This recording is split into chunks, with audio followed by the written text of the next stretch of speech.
सुप्रभात छात्रों। आशा से भवता भवती नाम चा कुशलम अस्ति। मम नाम नीलम शर्मा अस्ति। अहम भवतः संस्कृते अध्यापिका अस्ति। अद्य अस्माकं कक्षा आरभ्य अहम एकः श्लोकः प्रस्तुत करोमि, कृपया शृण्वन्तु।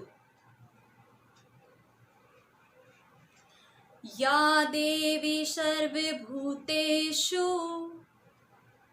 शक्तिरूपेण संस्थिता नमस्तस्यै नमस्तस्यै नारायणे नमोऽस्तुते।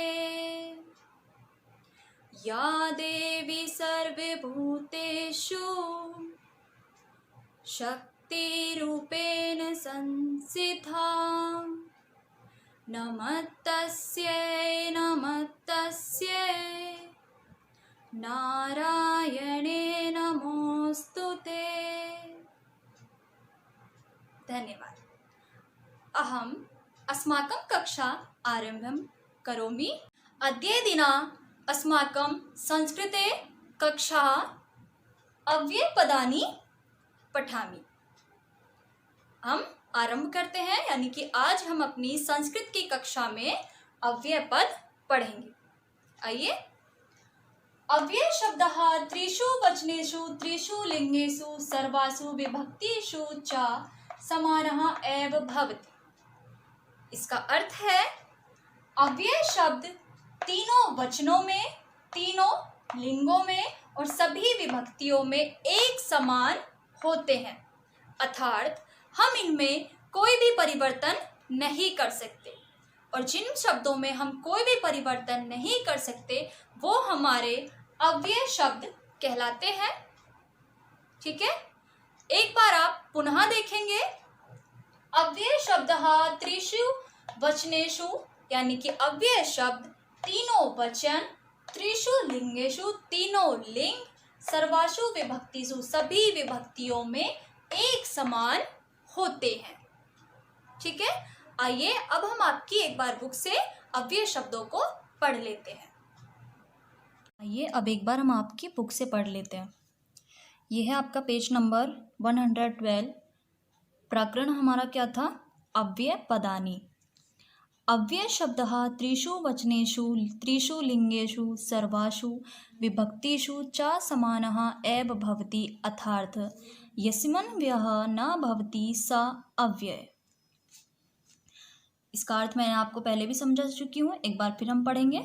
अव्यय शब्द वो होते हैं जो तीनों वचनों में, तीनों लिंगों में और सभी विभक्तियों में एक समान होते हैं, अर्थात उनमें हम कोई भी परिवर्तन नहीं कर सकते, वही हमारे अव्यय शब्द कहलाते हैं। कैसे? अत्र यहाँ, तत्र वहाँ। अब आपको आपकी पुस्तक में कुछ शब्द दिए गए हैं अव्यय के, वो हम पढ़ लेते हैं।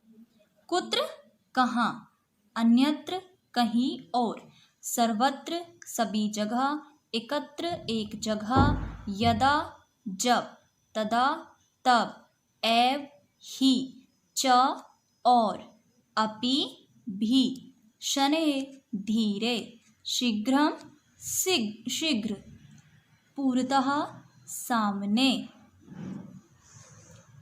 पृष्ठतः पीछे, वामतः बाईं ओर,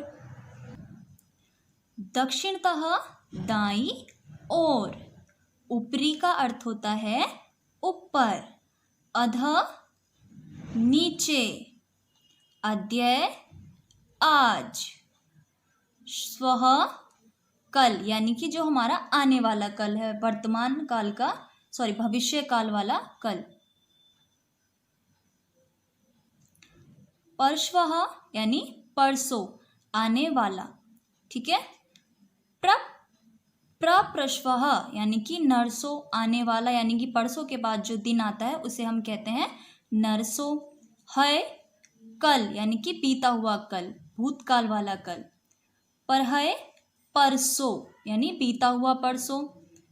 प्रप्रहय नरसों, यानी कि बीता हुआ नरसों, यानी 2 दिन पहले का कल।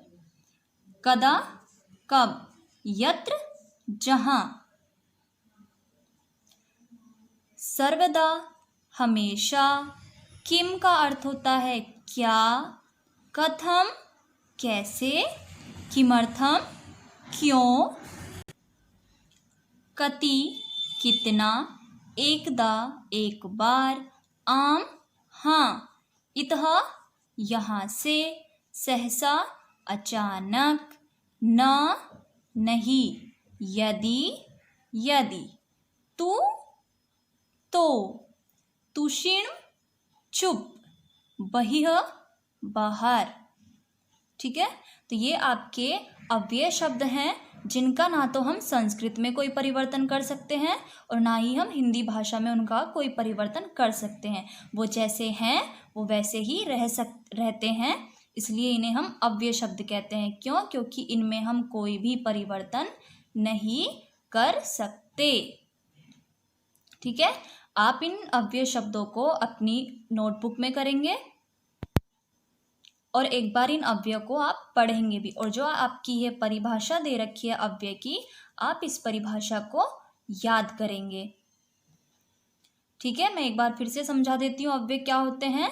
जो तीनों वचनों में, तीनों लिंगों में और सभी विभक्तियों में एक समान रहते हैं, अर्थात जिनमें हम कोई भी परिवर्तन नहीं कर सकते या नहीं होता, वो हमारे अव्यय कहलाते हैं। ठीक है।